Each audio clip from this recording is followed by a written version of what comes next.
ഉണ്ണീശോയിൽ എത്രയും സ്നേഹം നിറഞ്ഞ പ്രിയ സഹോദരങ്ങളെ, ഒരു ക്രിസ്മസ് സുദിനത്തിലാണ് നാം ഓരോരുത്തരും. ക്രിസ്മസിനായി എല്ലാവരും ഒരുങ്ങുന്നു. എന്താണ് ക്രിസ്മസിൽ ഏറ്റവും പ്രധാനപ്പെട്ടത്? പുൽക്കൂടുണ്ട്, സാന്താക്ലോസ് ഉണ്ട്, ക്രിസ്മസ് ട്രീ ഉണ്ട്, സ്റ്റാറുണ്ട്, ക്രിസ്മസ് കേക്കുണ്ട്. എങ്കിലും എന്താണ് ക്രിസ്മസിന് ഏറ്റവും പ്രാധാന്യം അർഹിക്കുന്ന വസ്തു? അത് ഉണ്ണീശോയും പുൽക്കൂടുമാണ്.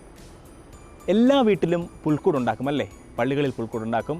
ചിലർ ഡിസംബർ ആദ്യ വാരത്തിൽ തന്നെ പുൽക്കൂട് ഉണ്ടാക്കും. പുൽക്കൂടുണ്ടാക്കി എന്നാണ് നമ്മൾ ഉണ്ണീശോയെ പ്രതിഷ്ഠിക്കുക? അത് ഡിസംബർ 24 രാത്രിയാണ്. പള്ളികളിലാണെങ്കിൽ കുർബാന കഴിഞ്ഞതിന് ശേഷം വൈദികൻ കൊണ്ടുവന്ന് ഉണ്ണീശോയെ പുൽക്കൂട്ടിൽ വെക്കും. അപ്പോൾ അതിനുശേഷം വീടുകളിൽ ചെല്ലുന്ന ആളുകൾ തങ്ങളുടെ ഉണ്ണിയെ തങ്ങളുടെ പുൽക്കൂട്ടിൽ സ്ഥാപിക്കും. അപ്പോൾ പ്രിയ സഹോദരങ്ങളെ, ഈ ക്രിസ്മസ് ആഘോഷിക്കുമ്പോൾ ഉണ്ണീശോ ഇല്ലാതെയാണ് നമ്മൾ ക്രിസ്മസ് ആഘോഷിക്കുന്നതെങ്കിൽ ആ ക്രിസ്മസ് ഒരു ക്രിസ്മസായി മാറുകയില്ല. മറ്റ് പല ആഘോഷങ്ങളുമുണ്ട്, പല സെലിബ്രേഷൻസ് ഉണ്ട്. ഇതെല്ലാം നമ്മളെ ക്ഷണിക്കുക ഉണ്ണീശോയെ ഹൃദയത്തിൽ സ്വീകരിച്ചുകൊണ്ട് ഉണ്ണീശോയുടെ സ്നേഹവും സമാധാനവും സന്തോഷവും മറ്റുള്ളവർക്ക് പറഞ്ഞു കൊടുക്കുക എന്ന സന്ദേശമാണ്. ക്രിസ്മസിനെ പറ്റി ഓർക്കുമ്പോൾ മനസ്സിലേക്ക് വരിക ഒരു കുഞ്ഞ് സംഭവമാണ്. ഒരിക്കൽ ഒരു കുഞ്ഞ് തൻ്റെ അമ്മയോട് ചോദിച്ചു, അമ്മ, എനിക്കൊരു ക്രിസ്മസ് കേക്ക് മേടിച്ചു തരുമോ? അപ്പോൾ അമ്മ പറഞ്ഞു, മോനെ, അമ്മയ്ക്ക് ക്രിസ്മസ് കേക്ക് മേടിച്ചു തരാനുള്ള ആ പൈസ അമ്മയുടെ കൈകളിലില്ല. ആ ടൗണും നഗരവുമെല്ലാം ക്രിസ്മസിന് വേണ്ടി ഒരുങ്ങുമ്പോൾ ഒരു കുഞ്ഞു ബാലൻ തൻ്റെ ആ വീടിനടുത്തുള്ള ആ ഒരു സൈഡിലിരുന്ന് കരയുകയാണ്. അപ്പോഴമ്മ ചോദിച്ചു, മോനെ, നീ കരയണ്ട, നീ ഈശോയോട് പ്രാർത്ഥിക്ക്, ഈശോ നിനക്ക് ക്രിസ്മസ് കേക്ക് തരും. അമ്മ പറഞ്ഞത് എന്താണെന്ന് അവന് മനസ്സിലായില്ല. അവൻ തൻ്റെ ആ കുടിലിലേക്ക് കയറിപ്പോയി. അവൻ അവിടെ കിടന്നുറങ്ങിപ്പോയി. സമയം ഏറെ കഴിഞ്ഞു. കുറേ സമയം കഴിഞ്ഞപ്പോൾ ഒരു വണ്ടി വന്ന് നിൽക്കുന്നതായി അവൻ ശ്രദ്ധിച്ചു. അവൻ മെല്ലെ കണ്ണു തിരുമ്മി എഴുന്നേറ്റു. അമ്മയുടെ കയ്യിൽ ആരോ എന്തോ ഒരു പൊതി കൊടുത്ത് തിരികെ നടന്നു പോകുന്നതായി കണ്ടു. അപ്പോൾ അവൻ പുറകെ ചെന്ന് ആ സ്ത്രീയുടെ സാരിത്തുമ്പിൽ പിടിച്ച് വലിച്ചുകൊണ്ട് ചോദിച്ചു, അങ്ങാണോ ഈശോ? അത് ഈശോയല്ലായിരുന്നു, കൽക്കത്തായിലെ അമ്മയായ മദർ തെരേസയായിരുന്നു. ആ സുദിനത്തിൽ ആ കുഞ്ഞിന് അമ്മ ഈശോയായി മാറി. ഈ ക്രിസ്മസ് ആഘോഷിക്കുമ്പോഴും പ്രിയ സഹോദരങ്ങളെ, മറ്റുള്ളവർക്ക് മറ്റൊരു ക്രിസ്തുവായി മാറുവാനുള്ള ആഹ്വാനമാണ് ക്രിസ്മസ് നമ്മോട് പറയുക. മറ്റുള്ളവരെ സ്നേഹിക്കുവാൻ, അവരുടെ വിഷമങ്ങളിൽ പങ്കുകാരാകുവാൻ, അവരോട് കൂടെ ആയിരിക്കുവാൻ, ഒരുമിച്ച് സംസാരിക്കുവാൻ, ഇതെല്ലാം ക്രിസ്മസ് നമ്മോട് പറയുകയാണ്. ഈ ആധുനിക കാലഘട്ടത്തിൽ വാട്സപ്പിൻ്റെയും ഇൻസ്റ്റഗ്രാമിൻ്റെയും ഫേസ്ബുക്കിൻ്റെയും കാലഘട്ടത്തിൽ നമ്മൾ ജീവിക്കുക. നമ്മുടെ വിദൂരത്തുള്ളവരോട് ഒത്തിരി സമയം ചാറ്റ് ചെയ്യുവാനും സൗഹൃദങ്ങൾ പങ്കുവെക്കുവാനും ഒക്കെ നമ്മൾ സമയം കണ്ടെത്തും. പക്ഷേ പലപ്പോഴും ചിലപ്പോഴൊക്കെ നമ്മുടെ പ്രിയപ്പെട്ടവരുമായി കുറച്ച് സമയം ചെലവഴിക്കാൻ നമ്മൾ സമയം കണ്ടെത്താറില്ല. അപ്പോൾ ഈ ക്രിസ്മസ് ദിനങ്ങൾ വരുമ്പോൾ, ക്രിസ്മസ് ആഘോഷിക്കുമ്പോൾ ഉണ്ണീശോ നമ്മോട് പറയുക, നിങ്ങൾ കൂടെ ആയിരിക്കണം, പ്രിയപ്പെട്ടവരെ കേൾക്കണം, അവരെ മനസ്സിലാക്കണം, അവരോട് ഒരുമിച്ച് നിങ്ങൾ ക്രിസ്മസ് ആഘോഷിക്കണം. അപ്പോൾ ഈ ക്രിസ്മസ് ദിനത്തിൽ ഉണ്ണീശോ നമ്മെ അനുഗ്രഹിക്കട്ടെ, നമ്മുടെ കുടുംബങ്ങളെ അനുഗ്രഹിക്കട്ടെ. അങ്ങനെ ഉണ്ണീശോയുടെ സ്നേഹം നമുക്കെല്ലാവർക്കും പകർന്നു കൊടുക്കാം.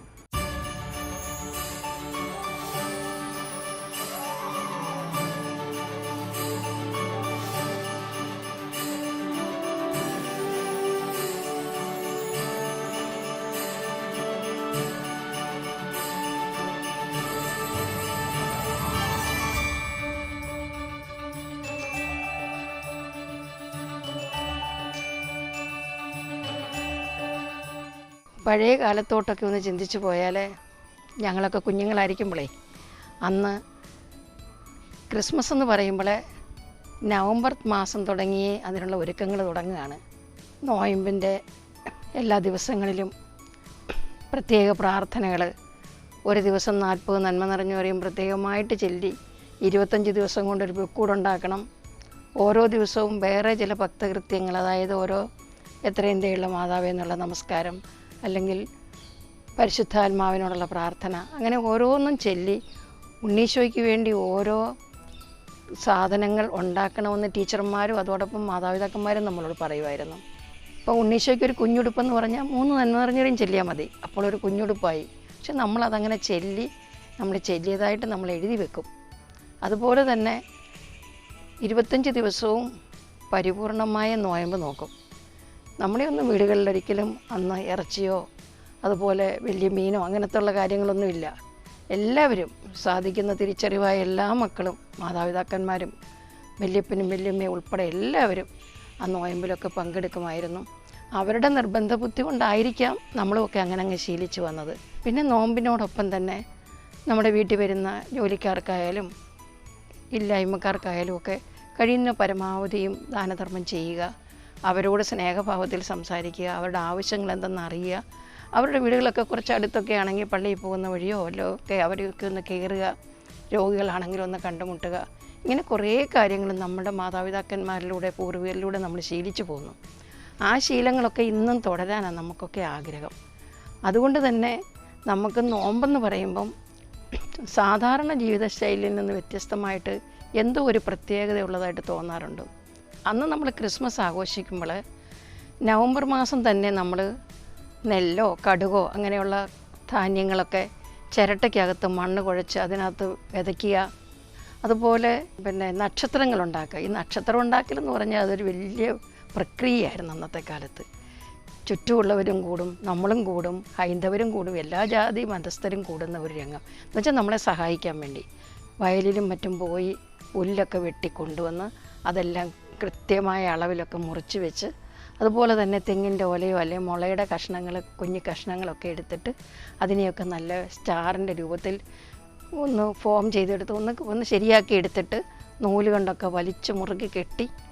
അന്ന് കറണ്ടില്ലാന്ന് ഓർക്കണം കേട്ടോ, വൈദ്യുതി ഇല്ലാത്തൊരു കാലം. അപ്പോൾ അതിനകത്ത് വെക്കേണ്ടി വരുന്നത് മെഴുകുതിരി കത്തിച്ച് വെക്കുകയോ അല്ലെങ്കിൽ കുഞ്ഞു പാട്ടവിളക്കാണ് വെക്കേണ്ടി വരുന്നത്. അപ്പോൾ അത് മറിയാതിരിക്കണമെങ്കിൽ ആ നക്ഷത്രത്തിൻ്റെ നടുഭാഗത്ത് അതിന് തന്നെ ഒരു ഇരിപ്പിടം വേണം. ആ ഇരിപ്പിടം വളരെ ഉറപ്പോടുകൂടി ചെയ്തെങ്കിൽ മാത്രമേ നമ്മൾ സ്റ്റാർ വെച്ചിട്ട് തിരിയോ വിളക്കോ കത്തിച്ച് വെച്ചിട്ട് ഈ നക്ഷത്രം പൊക്കത്തിലേക്ക് ഉയർത്തി കയറയിൽ വലിച്ച് കെട്ടുമ്പോൾ അത് ചെരിഞ്ഞ് വീഴാതിരിക്കത്തുള്ളൂ. നമ്മൾ എത്ര സൂക്ഷിച്ച് ചെയ്താലും പലപ്പോഴും ചെരിഞ്ഞ് വീഴും, കടലാസ് കത്തും, നമ്മൾ കരയും സങ്കടപ്പെടുകയൊക്കെ ചെയ്യും.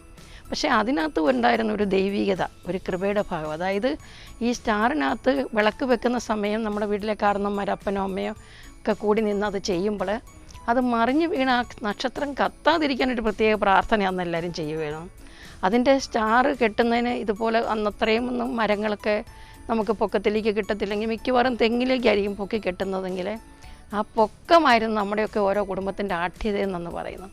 പുൽക്കൂടുണ്ടാക്കുക, പുൽക്കൂടിനകത്ത് അന്ന് ഇതുപോലത്തെ വലിയ വലിയ സാധനങ്ങളൊന്നും വില കൊടുത്ത് വാങ്ങാവുന്ന ഒരു സാഹചര്യമൊന്നും ആയിരിക്കത്തില്ല കുടുംബങ്ങൾക്ക്. അങ്ങനെയല്ലായിരുന്നു. അരിഷ്ടിച്ചൊക്കെ ജീവിച്ചു വന്ന കുടുംബങ്ങളൊക്കെ ആയിരിക്കും. അപ്പം നമ്മൾക്ക് ഏറ്റവും വില കുറഞ്ഞ പ്ലാസ്റ്റിക് കൊണ്ടുള്ള കുഞ്ഞു കുഞ്ഞു മൃഗങ്ങളെയോ അങ്ങനെയുള്ള കാട്ടിടയന്മാരെയൊക്കെ കിട്ടിയവരെയൊക്കെ വാങ്ങിച്ചു വെച്ചാണ് ഈ പച്ചപ്പുല്ലുമൊക്കെ നിരത്തി നമ്മൾ പുൽക്കൂടുണ്ടാക്കിക്കൊണ്ടിരുന്നത്. അപ്പം നമുക്കതിനെ സഹായിക്കാനായിട്ട് ചുറ്റുവട്ടത്തു നിന്ന് ഒരു പ്രതിബന്ധങ്ങളും ഇല്ലാതെ ധാരാളം പേര് വരികയും സഹായിക്കുകയൊക്കെ ചെയ്യുമായിരുന്നു. അന്നത്തെ കാലത്ത് ഓരോ വീട്ടിലും 8, 10, 12 മക്കളൊക്കെ കാണും. പിന്നെ നമ്മുടെ മക്കളും ബന്ധുക്കളും കെട്ടിച്ചു പോയവരും ഒക്കെ നല്ല ആഘോഷത്തിലേക്ക് തലേദിവസം എത്തിയിരിക്കും. എല്ലാവരുമായിട്ട് ഭക്ഷണമൊക്കെ കഴിച്ച് നമ്മൾ കൂട്ടായിട്ട് പള്ളിയിലേക്ക് പോകും. ആ പോക്കൊരു പ്രത്യേകതയാണ്. അന്ന് വൈദ്യുതി ഇല്ലാത്തത് കൊണ്ട് നമ്മൾ ആരും കറണ്ടിനെ ആശ്രയിച്ച് ലൈറ്റ് നോക്കിയല്ല നടക്കുന്നത്. ചൂട്ടുകറ്റ, തെങ്ങിൻ്റെ ഓല കെട്ടി ചൂട്ടുകറ്റ ഉണ്ടാക്കി അത് കത്തിച്ച് ഒരാൾ പന്തം പോലെ കത്തിച്ച് മുമ്പേ നടക്കും. ചിലപ്പോഴാണെങ്കിൽ ചില കൊച്ചു ടോർച്ചൊക്കെ ചിലവരുടെയൊക്കെ കൈ കണ്ടെന്ന് വരാം. അല്ലെങ്കിൽ വീടുകളിലെ സ്റ്റാറിൻ്റെ വെട്ടത്തിലൊക്കെയാണ് നടന്നു പോകുന്നത്. അന്നൊക്കെ പ്രാർത്ഥനയ്ക്ക് മുൻതൂക്കം കൊടുത്തിരുന്ന കാലമായിരുന്നു. അപ്പോൾ അതിനുള്ള ഒരു ഒരുക്കമായിരുന്നു അന്നത്തെ കാലത്തെ ചിന്താഗതികൾ.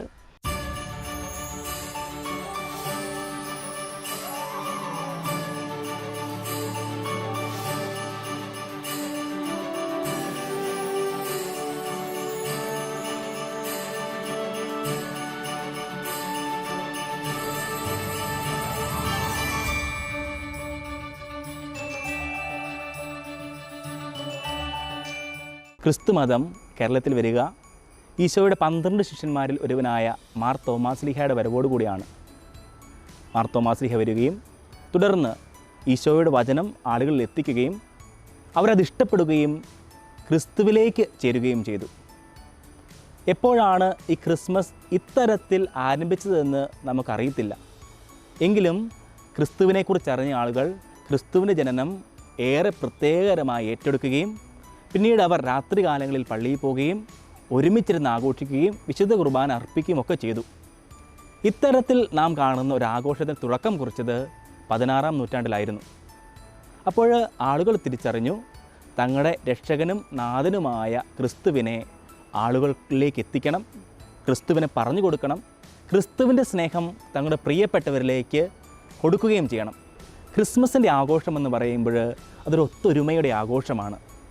എല്ലാവരും ഒരുമിച്ച് ചേരുകയും തങ്ങളുടെ പ്രിയപ്പെട്ടവരുമായി ദിവസങ്ങൾ പങ്കിടുകയും ഒരുമിച്ചിരുന്ന് ഭവനങ്ങളിൽ കേക്കുകൾ മുറിച്ച് ക്രിസ്മസിനുള്ള പ്രത്യേകതരം ഭക്ഷണങ്ങൾ ഉണ്ടാക്കി ആഘോഷിക്കുകയും ചെയ്യുന്നു. അപ്പോൾ ഇത്തരത്തിൽ ഒരു ക്രിസ്മസ്, നാം കാണുന്ന രീതിയിലുള്ള ക്രിസ്മസ് കാലാന്തരത്തിൽ രൂപപ്പെട്ടു വന്നതാണ്. ക്രിസ്മസിനെ പറ്റി ചിന്തിക്കുമ്പോൾ മറ്റു രാജ്യങ്ങളിൽ നിന്നും കേരളത്തെ ഒത്തിരി വ്യത്യസ്തമാക്കുന്നുണ്ട്. കാരണം മറ്റു രാജ്യങ്ങളിൽ ക്രിസ്മസിനുള്ള തുടക്കം ആരംഭിക്കുക നവംബർ മാസം അവസാനത്തിലൊക്കെയാണ്. അവർ വലിയ മരങ്ങൾ കണ്ടെത്തുകയും ക്രിസ്മസ് ട്രീ ഒരുക്കുകയും ക്രിസ്മസ് സമ്മാനങ്ങൾ കൈമാറുകയും ചെയ്യുന്നു. അങ്ങനെ ഈശോയുടെ വരവനായി അവർ ഒരുങ്ങുന്നു, പ്രാർത്ഥിക്കുന്നു, ക്രിസ്മസ് ആഘോഷിക്കുന്നു.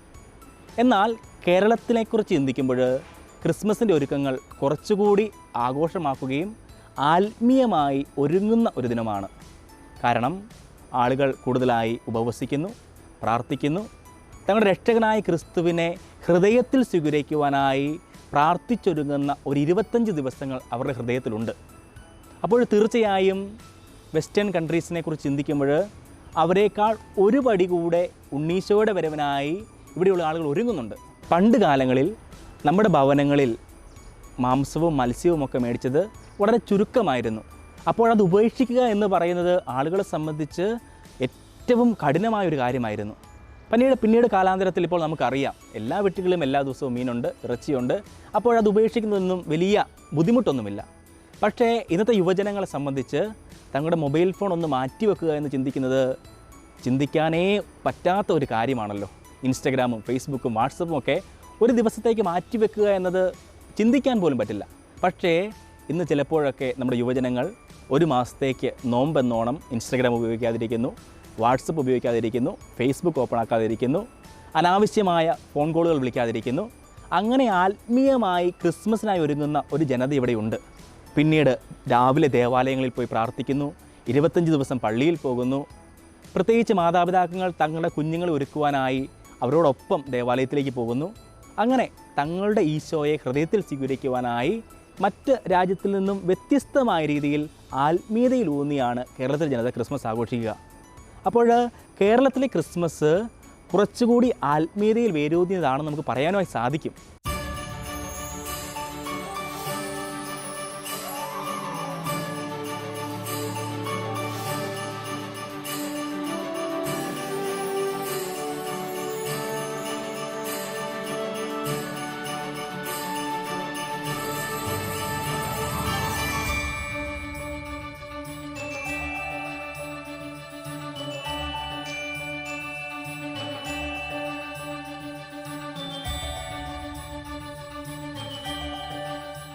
ഇപ്പോൾ എവിടെ നോക്കിയാലും പുൽക്കൂട്, നക്ഷത്രങ്ങൾ, അലങ്കാര വിളക്കുകൾ, പള്ളികളും വീടുകളും മാത്രമല്ല ആശുപത്രികൾ, പൊതുസ്ഥാപനങ്ങൾ എല്ലാം നല്ല ഭംഗിയായിട്ട് അലങ്കരിച്ച് നല്ല മനോഹരമാക്കിയിരിക്കുന്നു. അതിന് എല്ലാ വീടുകളിലും ഡിസംബർ 1-ാം തീയതി ആകുമ്പോഴത്തേന് 1-ാം തീയതിക്ക് തന്നെ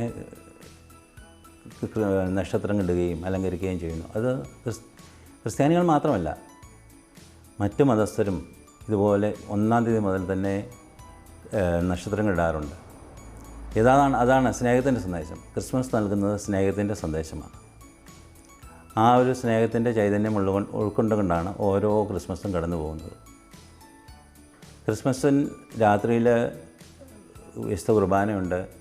ഈ നോമ്പ് കാലം കഴിഞ്ഞ് രാത്രിയിലെ വിശുദ്ധ കുർബാന. അതിൽ നമ്മൾ ഈ പുതിയ യുഗത്തിൽ പോലും യുവാക്കളുടെയും കുട്ടികൾക്കും ഒട്ടും കുറവില്ല. എല്ലാവരും എത്തുന്നു. വളരെ സന്തോഷത്തോടെ സ്നേഹത്തോടെ കേക്കൊക്കെ പങ്കുവെച്ച് വിതരണം ചെയ്ത് സന്തോഷമായിട്ട് പിരിഞ്ഞു പോകുന്നു. അങ്ങനെ ആത്മീയ കാര്യങ്ങളിൽ നമ്മളൊരു കുറവും ഇപ്പോൾ കാണുന്നില്ല. പണ്ടത്തെ അപേക്ഷിച്ച് കുറവൊക്കെയുണ്ടെന്ന് പലരും തോന്നുന്നുണ്ടെങ്കിൽ അങ്ങനെയൊന്നുമില്ല. വളരെ ആത്മാർത്ഥമായിട്ടാണ് എല്ലാവരും പങ്കെടുക്കുന്നത്. അതുപോലെ ക്രിസ്മസിൻ്റെ ഒരു പ്രത്യേകതയാണ് ക്രിസ്മസ് കാരോൾ. ഇപ്പോൾ പള്ളിയിൽ നിന്ന് മാത്രമല്ല എല്ലാ കുട്ടികളും വൈകുന്നേരം ആകുമ്പോഴത്തേന് ക്രിസ്മസ് കരോളുമായിട്ട് ഇറങ്ങുകയാണ്. അവർ ഈ ക്രിസ്മസിൻ്റെ സന്ദേശം ഓരോ വീടുകളിലും എല്ലാ വീടുകളിലും അറിയിച്ച് ഇങ്ങനെ രാത്രിയിൽ ക്രിസ്മസ് ഫാദറിൻ്റെ വേഷവും ഒക്കെ ആയിട്ട് ഡ്രംസൊക്കെ കൊട്ടി നന്നായിട്ട് പോകുന്നു. വളരെ സന്തോഷകരമായ കാഴ്ചയാണ് ഇതെല്ലാം. പണ്ടൊക്കെ ക്രിസ്മസ് കാർഡുകളുടെ ഒരു കാലമായിരുന്നു ഞങ്ങളുടെയൊക്കെ ബാല്യത്തിൽ. നമുക്ക് സ്നേഹമുള്ളവർക്ക് കാർഡ് തിരഞ്ഞെടുക്കുക, അതിന് തന്നെ ധാരാളം സമയമെടുക്കുമായിരുന്നു. എന്നിട്ട് അത് അയക്കുക, സ്റ്റാമ്പൊക്കെ ഒട്ടിച്ച് പോസ്റ്റ് ചെയ്യുക. അന്ന് ശരിക്കും പറഞ്ഞാൽ പോസ്റ്റ്മാനൊക്കെ എന്തൊരു തിരക്കുള്ള സമയമായിരുന്നു. ഇപ്പോൾ മാധ്യമരംഗം വളരെ അധികം വളർന്നു. എങ്കിലും ആശംസകൾക്കൊരു കുറവുമില്ല. എവിടെ നോക്കിയാലും ആശംസകൾ. സമൂഹ മാധ്യമങ്ങൾ, വാട്സാപ്പ് വളരെ എളുപ്പമാക്കി ആശംസകൾ. ഇപ്പോൾ എവിടെ നോക്കിയാലും ആശംസകളുടെ കാലമാണിത്. എല്ലാവരും സ്നേഹത്തിൻ്റെയും സന്തോഷത്തിൻ്റെയും ആശംസകൾ പരസ്പരം അറിയിക്കുകയും സ്നേഹിക്കുകയും ചെയ്യുന്നു.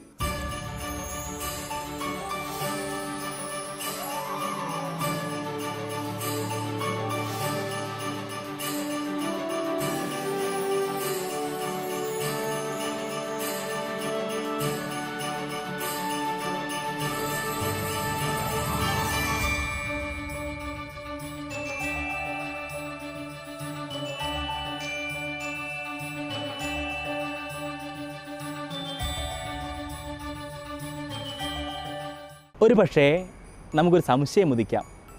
എല്ലാ ക്രൈസ്തവ വിശ്വാസികളും ക്രിസ്മസ് ആഘോഷിക്കുന്നത് ഒരുപോലെയാണോ? തീർച്ചയായിട്ടും ദൈവം മനുഷ്യനായി അവതരിച്ച് മനുഷ്യരുടെ ഇടയിലേക്ക് ഇറങ്ങി വന്നതിൻ്റെ ഓർമ്മയാണല്ലോ ക്രിസ്മസ്. വിവിധ മതവിഭാഗങ്ങൾ ക്രിസ്മസ് ആഘോഷിക്കുമ്പോൾ അവരുടെ കുർബാനയിലും ചില ആഘോഷ രീതികളിലും ചെറിയ വ്യത്യാസമുണ്ടെങ്കിൽ പോലും എല്ലാവരും ആഘോഷിക്കുന്നത് ക്രിസ്തുവിൻ്റെ ആ ജനനത്തെയാണ്, ദൈവം മനുഷ്യനായി അവതരിച്ചതിൻ്റെ ഓർമ്മ. അപ്പോൾ ചിലപ്പോഴൊക്കെ ചിലവർക്ക് തോന്നുമായിരിക്കും ചില കുർബാനകളിൽ സമയദൈർഘ്യം കൂടുതലുണ്ട്, കുറവുണ്ട്. എങ്കിലും ഈ ആഘോഷങ്ങളെല്ലാം ഒന്നു തന്നെയാണോ? തീർച്ചയായും ഒന്നു തന്നെയാണ്. കാരണം ഉണ്ണീശോയാണ് ഇവിടുത്തെ പ്രധാന താരം. അപ്പോൾ ഉണ്ണീശോയുടെ ജനനമെന്ന് പറയുക എല്ലാവർക്കും വളരെ പ്രധാനപ്പെട്ട ഒരു ദിനമാണ്. ആളുകൾ നേരത്തെ ഒരുങ്ങി ക്രിസ്മസ് കരോൾ ആഘോഷിക്കുന്നു, ക്രിസ്മസ് ഗാനങ്ങൾ പാടുന്നു. പ്രധാനമായിട്ടും എനിക്ക് ഓർമ്മ വരിക, ഞാൻ എൻ്റെ കുഞ്ഞുനാളുകളിൽ വീടുകളിലായിരുന്നപ്പോൾ ഞങ്ങളുടെ അവിടെ ഐക്യ ക്രിസ്മസ് എന്ന് പറഞ്ഞ ഒരു ആഘോഷമുണ്ടായിരുന്നു.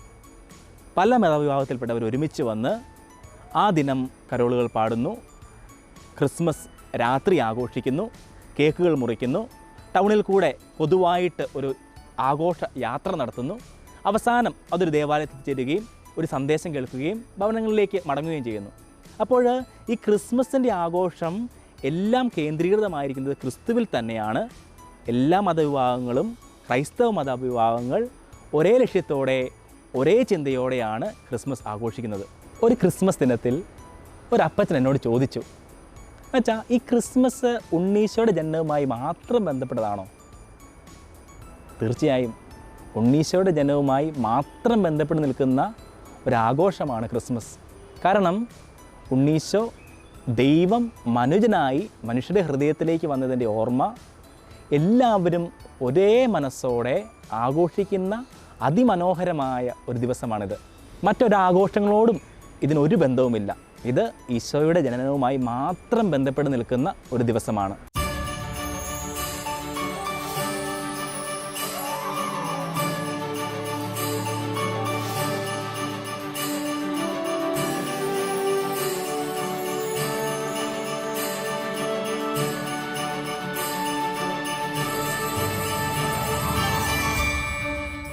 എല്ലാ വർഷവും എല്ലാവരും തങ്ങളുടെ ബർത്ത്ഡേ ആഘോഷമായി ആഘോഷിക്കാറുണ്ട്, അല്ലേ? ഒരു മധുരം പങ്കുവയ്ക്കും, ഒരു കേക്ക് മുറിക്കും, ബർത്ത്ഡേ ആഘോഷം അവിടെ തീരും. പക്ഷേ ഉണ്ണീശോയുടെ ജനനത്തെക്കുറിച്ച് ചിന്തിക്കുമ്പോൾ മറ്റ് പല കാര്യങ്ങളും ഇതോട് ബന്ധപ്പെട്ടിരിക്കുന്നുണ്ട്. ക്രിസ്മസ് ട്രീ ഉണ്ട്, ക്രിസ്മസ് കേക്കുണ്ട്, ക്രിസ്മസ് അപ്പൂപ്പനുണ്ട്. അങ്ങനെ ചില കാര്യങ്ങൾ ഇതുമായി ബന്ധപ്പെട്ട് നിൽപ്പുണ്ട്. എന്തായിരിക്കും ഇതിൻ്റെ ആ ഒരു പിന്നാമ്പുറത്തിൽ നിൽക്കുന്ന കാര്യങ്ങൾ നിങ്ങൾ ചിന്തിച്ചിട്ടുണ്ടോ? തീർച്ചയായിട്ടും ക്രിസ്മസിനോട് ചേർന്ന് നിൽക്കുന്ന ചില കാര്യങ്ങൾ തന്നെയാണ് ഇത് ഓരോന്നും. എല്ലാ ക്രിസ്മസിനും നമ്മൾ ക്രിസ്മസ് ട്രീ അലങ്കരിക്കുക പതിവാണല്ലോ. സമ്മാനങ്ങൾ തൂക്കി, ഗിഫ്റ്റുകൾ കെട്ടിവെച്ച്, ബൾബുകളിട്ട് ഒരു മരത്തെ ഒരുക്കുന്നത് എല്ലാവരുടെയും കണ്ണുകളിൽ കുളിർമ നൽകുന്ന ഒരു കാര്യമാണ്. തീർച്ചയായിട്ടും ഈ ക്രിസ്മസ് ട്രീ എന്ന് പറയുക, നമുക്കറിയാം യൂറോപ്പിൽ തണുപ്പ് കാലമാകുമ്പോൾ എല്ലാ മരങ്ങളുടെയും ഇല പൊഴിയും. എന്നാൽ ഈ ക്രിസ്മസ് ട്രീ വിഭാഗത്തിൽപ്പെട്ട മരങ്ങളൊന്നും ഇല പൊഴിക്കാതെ നിലനിൽക്കുന്നതായി കാണാൻ സാധിക്കും. അപ്പോൾ ആളുകൾ ഈ മരത്തെയാണ് അലങ്കരിക്കുക. അപ്പോൾ തീർച്ചയായിട്ടും നമുക്കറിയാം മരങ്ങൾ ജീവനുള്ള ഒരു വസ്തുവാണ്. ജീവൻ്റെ വൃക്ഷം ക്രിസ്തുവാണ്. എപ്പോഴും മനുഷ്യർക്ക് ജീവൻ നൽകുന്നത്, ജീവിതം നൽകുന്നത് ക്രിസ്തുവിൽ നിന്നാണ്. അപ്പോൾ നമ്മുടെ ജീവിതം ക്രിസ്തുവിൽ കേന്ദ്രീകൃതമായതുകൊണ്ട് ഉണങ്ങാതെ നിൽക്കുന്ന ഈ മരം എപ്പോഴും നമുക്ക് ജീവൻ നൽകുന്ന ക്രിസ്തുവിന് തുല്യമാണ്. അതുപോലെ തന്നെ നമുക്ക് അറിയാം ക്രിസ്മസ് അപ്പൂപ്പൻ ക്രിസ്മസിൻ്റെ ഒരു പ്രധാന ആകർഷണമായ ഒന്നാണ്. കുഞ്ഞുങ്ങൾക്ക് ക്രിസ്മസ് അപ്പൂപ്പൻ എന്ന് പറയുന്നത് കാണുന്നത് തന്നെ എത്ര സന്തോഷകരമായ ഒരു കാര്യമാണ്. ഈ ക്രിസ്മസ് അപ്പൂപ്പൻ എന്ന് പറയുന്നത് വിശുദ്ധ നിക്കോളസുമായി ബന്ധപ്പെട്ട ഒരു കഥയാണ്. ഒരു ദിവസം ഈ നിക്കോളസ് ജീവിച്ചിരുന്ന കാലഘട്ടത്തിൽ നിക്കോളാസ് തൻ്റെ നഗരത്തിലൂടെ നടക്കുമ്പോൾ ഒരു കുടുംബത്തിൽ ഒരപ്പനും 3 പെൺകുട്ടികളും വളരെ സങ്കടത്തോടെ ഇരിക്കുന്നതായി അദ്ദേഹം കണ്ടു. നിക്കോളാസ് കാര്യം തിരക്കുകയും ആ കുഞ്ഞുങ്ങളുടെ വിവാഹം നടക്കാൻ ചെറിയ തടസ്സങ്ങളുണ്ടെന്ന് കണ്ടെത്തുകയും ചെയ്തു. തുടർന്ന് നിക്കോളാസ് ഒരു സോക്സിൽ കെട്ടി അവർക്ക് ചില സമ്മാനങ്ങൾ നൽകി. കാലാന്തരത്തിൽ തങ്ങളുടെ കുഞ്ഞുങ്ങൾക്ക് തങ്ങളുടെ മാതാപിതാക്കൾ പറഞ്ഞു കൊടുത്തു, ഈ നിക്കോളാസ് വന്ന് സമ്മാനങ്ങൾ നൽകിയതുപോലെ രാത്രികളിൽ ക്രിസ്മസ് അപ്പൂപ്പൻ വരുമെന്നും സമ്മാനങ്ങൾ തരുമെന്നും. ഇതുപോലെ തന്നെ ക്രിസ്മസിന് ഏറ്റവും പ്രധാനപ്പെട്ട ഒരു കാര്യമാണ് സ്റ്റാർ. നമുക്കറിയാം ഈശോ ജനിച്ച സമയത്ത് ആട്ടിടയന്മാർക്ക് വഴി കാട്ടിയത് ഒരു നക്ഷത്രമായിരുന്നു. അപ്പോൾ നമ്മൾ ഈ ക്രിസ്മസ് ട്രീയുടെ മുകളിൽ ഏറ്റവും മുകളിലായി ഈ നക്ഷത്രം സ്ഥാപിക്കുന്നു. വെളിച്ചം ഈശോയാണ്. അതായത് മനുജകുലത്തിന് രക്ഷ പകർന്ന ക്രിസ്തുവാണ് നമ്മുടെ എല്ലാവരുടേക്കും ജീവൻ നൽകുന്ന ആ യഥാർത്ഥ പ്രകാശം. മറ്റൊരു പ്രധാനപ്പെട്ട കാര്യം ക്രിസ്മസ് കേക്കുകളാണ്. കേക്കുകൾ തിന്നാൻ എല്ലാവർക്കും ഇഷ്ടമാണ്. വിവിധ തരത്തിലുള്ള കേക്കുകൾ നമ്മൾ ക്രിസ്മസ് രാത്രികളിൽ പങ്കിടുകയും മുറിക്കുകയും കഴിക്കുകയും ചെയ്യാറുണ്ട് അല്ലേ? ക്രിസ്മസ് കേക്ക് മുറിക്കുന്നു, സന്തോഷം പങ്കുവെക്കുന്നു, ഒരുമിച്ച് കൂടുന്നു. അങ്ങനെ ഉണ്ണീശോയുമായി ബന്ധപ്പെട്ട് നിൽക്കുമ്പോൾ ക്രിസ്മസ് ട്രീയും ക്രിസ്മസ് അപ്പൂപ്പനും ക്രിസ്മസ് കേക്കും ക്രിസ്മസ് സ്റ്റാറുമെല്ലാം ഈ ആഘോഷങ്ങൾക്ക് മാറ്റുകൂട്ടുന്ന ഒരു കാര്യമാണ്. എങ്കിലും നാം ഓർത്തിരിക്കേണ്ട ഒരു കാര്യമുണ്ട്, ക്രിസ്മസിൽ ഏറ്റവും പ്രധാനപ്പെട്ടത് ഉണ്ണീശോ തന്നെയാണ്. ഉണ്ണീശോ ഇല്ലാത്ത ഒരു ക്രിസ്മസ് ഇല്ല. ഉണ്ണീശോ ഇല്ലെങ്കിൽ അത് ക്രിസ്മസ് ആവുകയില്ല. അതുകൊണ്ട് ഉണ്ണീശോയെ കേന്ദ്രമായി വെച്ചുകൊണ്ട് ക്രിസ്തുവാണ് തങ്ങളുടെ ജീവിതത്തിൽ രക്ഷകനും നാഥനുമെന്ന് തിരിച്ചറിഞ്ഞുകൊണ്ട് ഈ ക്രിസ്മസ് നമുക്ക് ആഘോഷിക്കാം.